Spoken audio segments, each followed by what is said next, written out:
बिहार में तेज प्रताप यादव ने फिर कर दिया खेल। पहले मोदी ने महागठबंधन पर किया तगड़ा प्रहार, अब तेज प्रताप ने भी महागठबंधन की बखिया उधेड़ी। ऐसा क्या हुआ? मोदी और तेज प्रताप ने मिलाया हाथ। हमारे जननायक आदरणीय तेजस्वी यादव जी। बिहार के सिंहासन पर कौन बैठेगा, इसका फैसला तो 14 नवंबर को होगा, जब विधानसभा चुनाव के नतीजे आएंगे। लेकिन उससे पहले सिंहासन हासिल करने के लिए बिहार में जबरदस्त सियासी संग्राम छिड़ा हुआ है। लेकिन अगर देख लीजिए, कभी कोई काम किया था जी लोग, लेकिन झूठे उस सबके पर्चा छपता रहता। जहां एक तरफ भारत के सबसे लोकप्रिय नेता नरेंद्र मोदी के नेतृत्व में नीतीश कुमार, चिराग पासवान, उपेंद्र कुशवाहा और जीतन राम मांझी जैसे नेताओं की फौज है, तो वहीं दूसरी तरफ कांग्रेस के जननायक कहे जाने वाले राहुल गांधी के नेतृत्व में तेजस्वी यादव और मुकेश सहनी जैसे नेताओं की फौज है। यानी असली मुकाबला मोदी के एनडीए और राहुल गांधी के महागठबंधन के बीच है। लेकिन परिवार और पार्टी से निकाले गए लालू यादव के बड़े बेटे तेज प्रताप यादव ने भी चुनावी समर में कूदकर बिहार की लड़ाई और रोमांचक बना दी है। क्योंकि तेज प्रताप यादव भाई भले तेजस्वी यादव के हों, बेटे भले ही लालू और राबड़ी देवी के हों, लेकिन उनका मकसद भी वही है जो मोदी और नीतीश का मकसद है, यानी चुनावी मैदान में महागठबंधन को मात देना। और इसके लिए तेज प्रताप यादव ने भी मोर्चा खोल दिया है।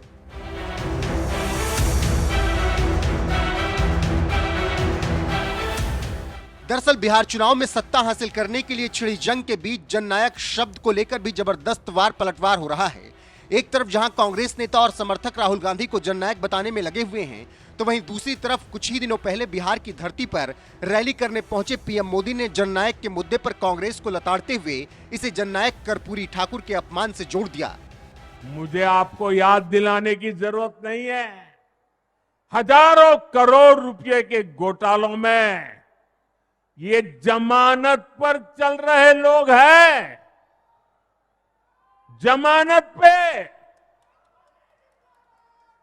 और जो जमानत पे है वो चोरी के मामले में जमानत पे है।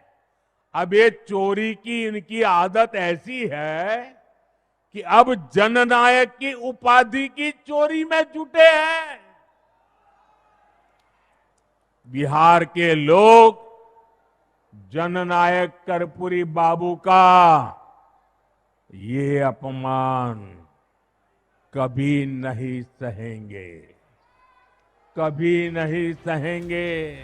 कभी बिहार की सत्ता संभाल चुके कर्पूरी ठाकुर का नाम बिहार ही नहीं पूरे देश में सम्मान के साथ लिया जाता है, क्योंकि उन्होंने सामाजिक न्याय की लड़ाई लड़ी, बिहार में पिछड़ों के लिए आरक्षण लागू किया, 10वीं तक शिक्षा को मुफ्त किया। और सबसे बड़ी बात यह रही कि मुख्यमंत्री रहने के बावजूद कभी उन्होंने अपने लिए कोठी या महल नहीं बनवाया, जिसकी सादगी की मिसाल आज भी दी जाती है।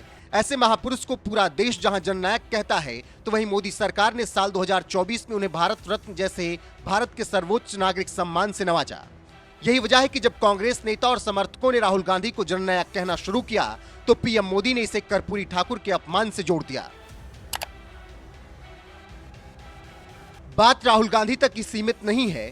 कुछ ही दिनों पहले राहुल गांधी जब बिहार में वोटर अधिकार यात्रा निकाल रहे थे, तब उनके मंच पर तेजस्वी यादव भी मौजूद थे और उसी मंच पर मधेपुरा से सांसद पप्पू यादव भी चढ़े थे, जिन्होंने जोश जोश में तेजस्वी यादव को जननायक बता दिया। क्रांतिवीर और कर्मवीर कौन है? अरे मोदी जी, हमारे जननायक आदरणीय तेजस्वी यादव जी। मैं अपने भाई जो लगातार आपसे संघर्ष करते रहे, बिहार की एक उम्मीद तेजस्वी जी आपके बीच है। आईआरसीटीसी घोटाले में फंसे तेजस्वी यादव को जननायक कहा जाने लगा, तो सबसे पहले उनके सबसे बड़े भाई तेज प्रताप यादव ही बुरी तरीके से भड़क गए और उन्होंने तेजस्वी यादव को आड़े हाथों लेते हुए यहां तक कह दिया कि तेजस्वी यादव जननायक नहीं हो सकते, वो अपने बलबूते नहीं, हमारे पिताजी के बलबूते हैं। बता सकते हैं ना, जननायक तो लोहिया जी हैं, कर्पूरी जी हैं, लालू जी हैं, बड़े बड़े लीडर लोग जननायक हैं। तेजस्वी जी जननायक नहीं हो सकते, ठीक, क्योंकि तेजस्वी जी अपने बलबूते नहीं हैं, वो हमारे पिता के बलबूते हैं। जब वो अपने बलबूते आएंगे तो सबसे पहले जननायक हम ही बोले। बिहार जीतने के लिए हाथ मिलाने वाले तेजस्वी यादव और राहुल गांधी को जननायक कहा जाने लगा, तो पीएम मोदी और तेज प्रताप यादव दोनों ने मिलकर महागठबंधन के नेताओं को जमकर आड़े हाथों लिया। क्योंकि जननायक जैसी बड़ी उपाधि बिहार के पूर्व सीएम कर्पूरी ठाकुर जैसे महान नेता को दी गई है और अब यही उपाधि महागठबंधन के समर्थक तेजस्वी यादव और राहुल गांधी को दे रहे हैं, जिन्हें पीएम मोदी के साथ ही तेज प्रताप यादव ने भी जमकर लताड़ा है। यानी कहीं न कहीं जननायक कर्पूरी ठाकुर के अपमान के मामले में मोदी और तेज प्रताप दोनों एक नजर आए। तो वहीं एक बात और आपको बता दें, लालू यादव ने अपनी पार्टी आरजेडी और परिवार से भले ही तेज प्रताप यादव को निकाल दिया हो, लेकिन इसके बावजूद तेज प्रताप यादव हार मानने वाले नेताओं में नहीं है। वो अपनी पार्टी बनाकर पूरे दमखम के साथ बिहार चुनाव लड़ रहे हैं और गीता की कसम खाते हुए यहाँ तक ऐलान कर दिया है कि वो अब कभी आरजेडी में नहीं जाएंगे। आरजेडी में लौटने से अच्छा वो मौत चुनने के लिए तैयार है। वैसे आपको क्या लगता है, चुनावी मैदान में उतरे तेज प्रताप यादव एनडीए या महागठबंधन किसे सबसे ज्यादा नुकसान पहुंचाएंगे? अपनी राय कमेंट कर हमें जरूर बताएं। साथ ही पीएम मोदी ने समस्तीपुर रैली में और क्या कुछ कहा वो भी सुन लीजिए। नेतृत्व का विजन स्पष्ट हो और नीतियां देश हित और जनहित में हो तो जनता भरपूर आशीर्वाद देती है। बीते 11 वर्षों में हमने देखा है, एक के बाद एक राज्यों में लोगों ने भाजपा को, एनडीए को बार बार अवसर दिया है। और ये सिर्फ मैं बातें नहीं कर रहा हूं, मैं आपको हकीकत से बताना चाहता हूं। अभी महाराष्ट्र में देखिए, महाराष्ट्र की जनता ने पहले से कहीं अधिक प्रचंड जनादेश देकर हमारी सरकार बनाई, एनडीए की सरकार बनाई। अभी अभी हरियाणा में भी यही हुआ। हरियाणा की जनता ने तीसरे कार्यकाल के लिए भाजपा को पहले से भी कहीं अधिक सीटें दी। मध्य प्रदेश में भी भाजपा कई सालों से सरकार चला रही है और वहां भी पिछले चुनाव में भाजपा को जबरदस्त जीत मिली। यही रुझान हमने गुजरात में देखा, उत्तराखंड में देखा, वहां भी। और गुजरात में तो 2 दशक की भाजपा सरकार को फिर से बहुमत मिला और वो भी गुजरात का जन्म हुआ तब से लेकर के सारे रिकॉर्ड तोड़ करके लोगों ने सीटें दे दी। यूपी और उत्तराखंड में 5 साल बाद सत्ता, हर 5 साल में सत्ता बदलती थी, ये परंपरा बन गई थी।